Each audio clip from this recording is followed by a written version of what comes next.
JonTron.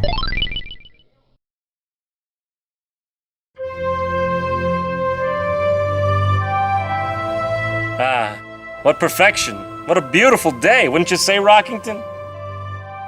Oh yeah, I lost Rockington. I lost a rock!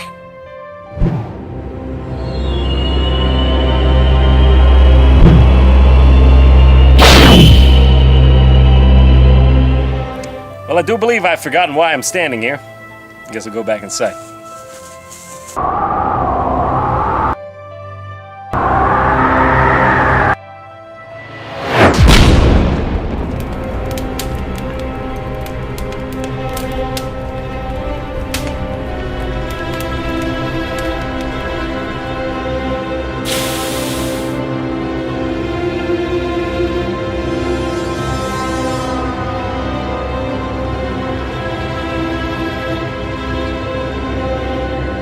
Jock, it's time to finally lay this nightmare to rest. So it has begun, John. I'm sorry, but this is for the good of everyone in the galaxy. Jock, what are you talking about? This is finally our chance to redeem— Erasing memory. Oh, hey, Jock, why are you green? Holy crap, a new Banjo Kazooie game! Jock, let's go play this!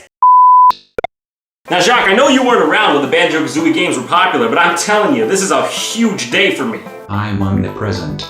Right, okay, yes, what? Look, I'm gonna put the Banjo-Kazooie game in and we're gonna have a great time, okay? Alright, here goes. Taking the next step towards the rest of my life!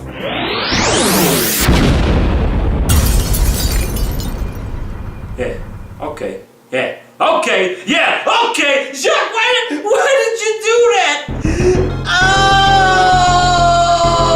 Jacques, how can you do this to me, man? I wanted to play that game for years, and finally I get it. Hey, check it out. It's Donkey Kong Country. Man, this game really takes me back, as far as I can remember. It was the early 90s. You just got your hands on this crazy new game, Donkey Kong Country, with sweet, revolutionary 3D rendered graphics. Who could forget the fond memories of snapping these games into our Super Nintendos, hearing that familiar click and hitting the on button? Then there, in the dead silence of night, with your blanket enveloping you in a heavenly shroud of comfort, you heard that euphoric jingle for the very first time.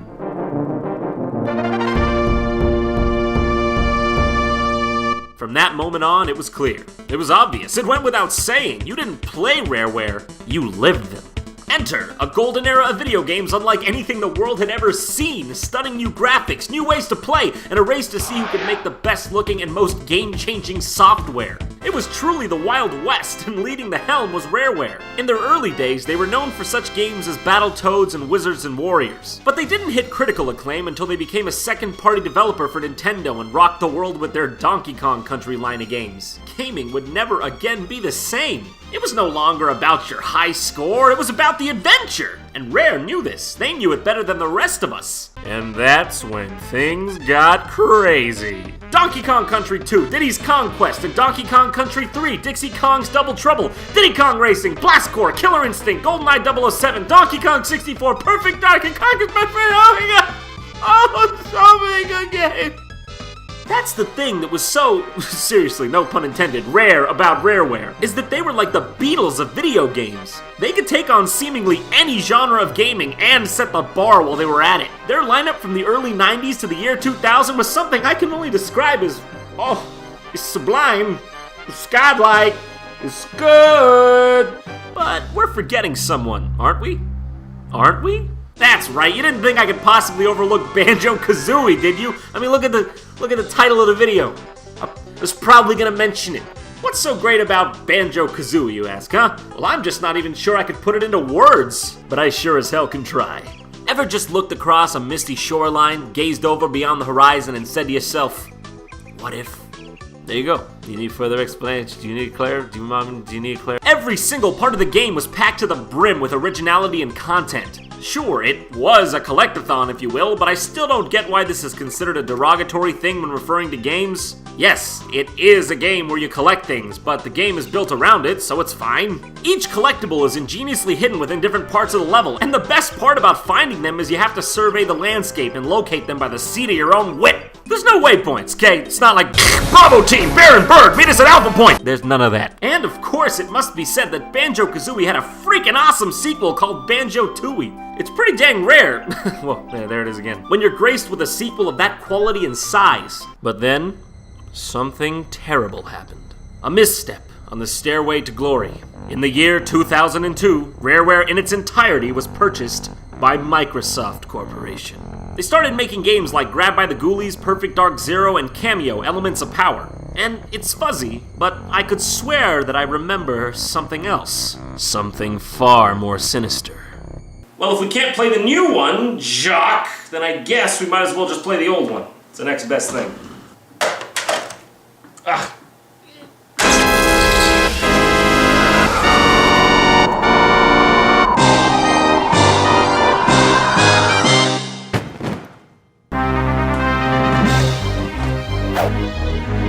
John, stand back.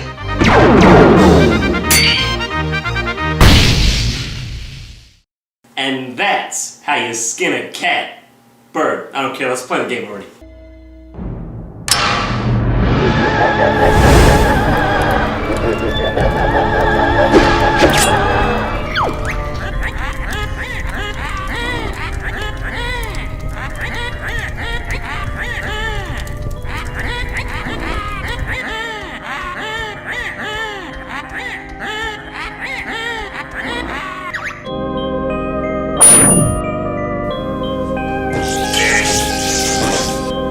Banjo, Kazooie, nuts and bolts, but nuts and... Oh no! Oh no!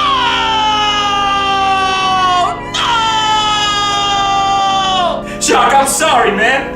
I didn't realize! Please register me. I guess there's only one thing to do now. Well, here it is. Banjo-Kazooie, nuts and bolts. It's sort of a bittersweet feeling, seeing the Rareware logo again after all these years. You hear that jingle right there? Well, that's the stuff of heaven. And look, it's Spiral Mountain. Good to see you again, old friend. Mountains can't be friends. So we're met with the familiar menu screen, but it's a little different than before. For starters, looks like Banjo's become a bit of a hoarder, huh? I guess those were all the Xboxes he had that red ringed. Whoa, they're all about to topple over, but they never do! So, let's do the deed and start up the single-player campaign. Huh, is that Battletoads in the background? Nice touch. So the game starts off with a bit of a retrospective. It tells the tale of Banjo, Kazooie, and Gruntilda, and shows the games that came before. Overcoming many perils and speech impediments to send Gruntilda tumbling to her doom. Oh, Conker's Bad Fur Day music. We get it, Rareware, you used to be cool. Can you get on with it? Stop! Stop it! Stop taunting me! Oh geez, oh darn it. They got fat. So this radio here tells Banjo and Kazooie that it's been 10 years since they were invented and that they're all fat and washed up. Yep. Can you feel that? Can you feel it? This kind of reminds me of the beginning of Conker's Bad Fur Day. Except instead of being funny, it's just Banjo telling us over and over that he should have ordered a small pizza. I'm serious, look at it. We get it. Yes. Yeah, okay, small pizza. Why you always be telling me this? Oh, I'm in the trash. How did I get there? So they meet up with Grunty again, and it's like old times. Oh, here we go! I didn't pause. I didn't pause the game in unfiltered Comic Sans. Oh, I guess it was Tweedledum over here that did it. So this guy calls himself the Lord of Games, or a log. Yeah, this game reminds me of some certain kinds of logs. Like these ones! Your name is odd and you look a bit queer? You gotta understand, she's from a different era. Man, this sure does follow up on the spirit of Banjo-Kazooie games subtly breaking the fourth wall. If you spell subtly like this. Now then, in line with your Banjo tradition, your challenge will consist of collecting as many pointless objects as possible. Whoa! You just hold on a second! Get it? Because Banjo-Kazooie was totally this tedious? Holy sh**! No, it's too painful to watch. Yeah, you got that part right. Gamers today don't want all this, they just want to shoot things? But as we're broadening the demographic, I'll have to think of something original. Something original, huh? Broadening the demographic? Alright, I'll bite. What exactly did you guys have in mind?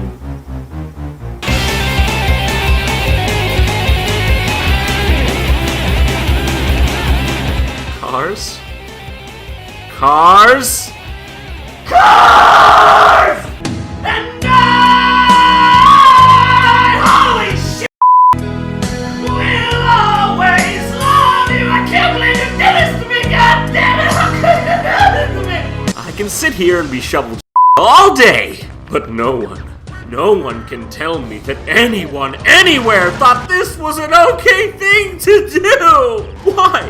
Why would you take a Banjo-Kazooie game, one that we've been waiting for years, and make it about Lego cars? No, I must calm myself. Let me go ahead and try to explain this, how do you say, very well justified rage. Let's go back to the roots of the problem, and maybe, if you don't already see it the way I do, you might just change your mind.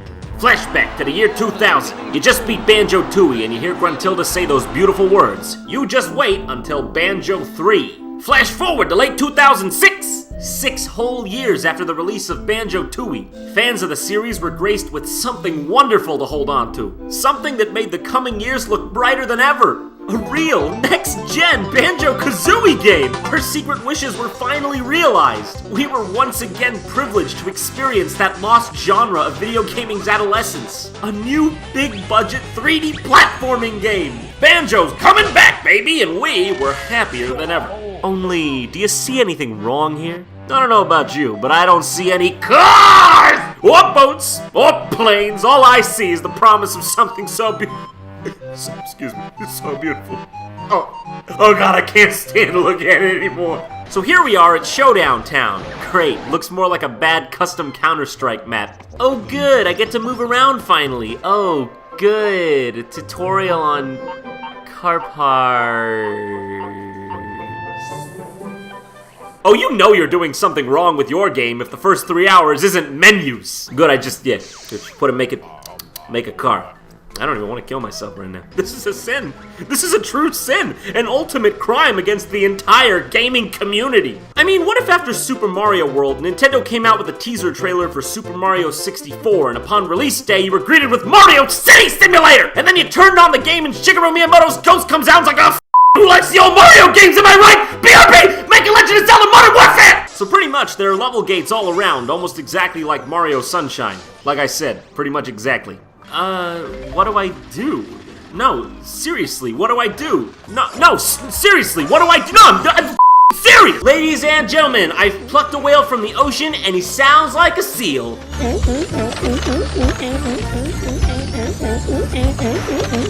So, seriously, this is just one big empty level with nothing to do in it. I eventually found out that you gotta talk to people to unlock missions where you can actually do things. So why then can I walk around this giant wasteland? This feels more empty than Fallout 3, a game that's supposed to feel empty! I swear to God, it feels like I'm playing a game that wasn't finished. I know there's missions, but why? This is a Banjo-Kazooie game. It's about the adventure. And fine, if you're gonna make it a car game, fine. But why make this overworld that has absolutely nothing in it?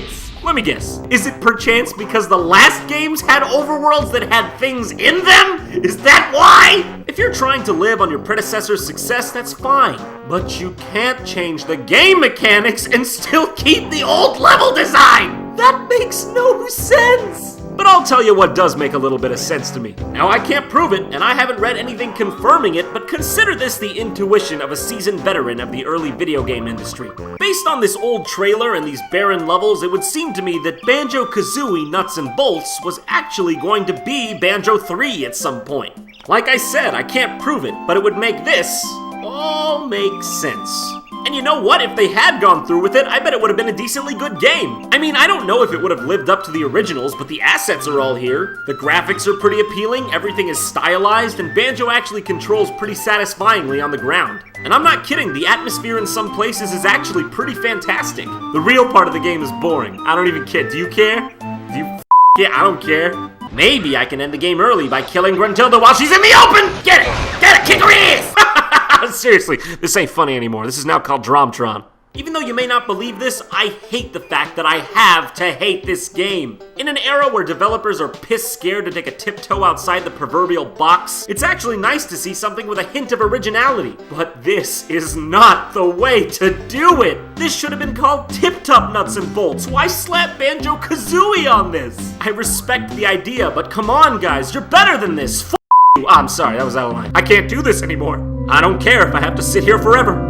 I'm not playing any more of this goddamn game! No.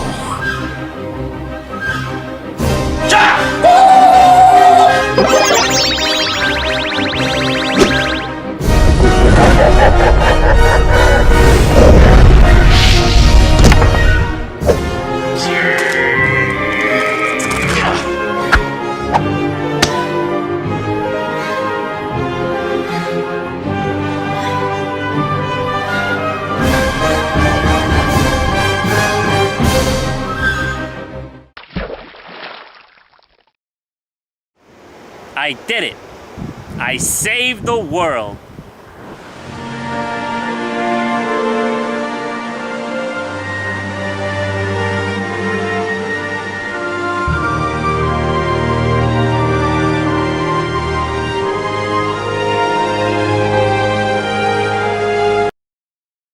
Can I do a cliche, please?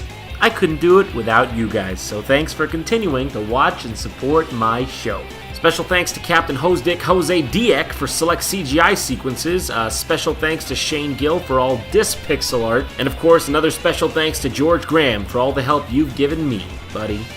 Dick piece of sh**. Liking this video, favoriting it, and most importantly, sharing it with the friends you think will enjoy it helps me out so much, so you know what? Do it. Please do it. Please. Also, if you haven't seen it, don't forget to check out my other works, currently annotated right before your beautiful eyes. Oh shit, yeah, and thanks to Plasma 3 Music. He made the music. That's important. That's an important one I missed.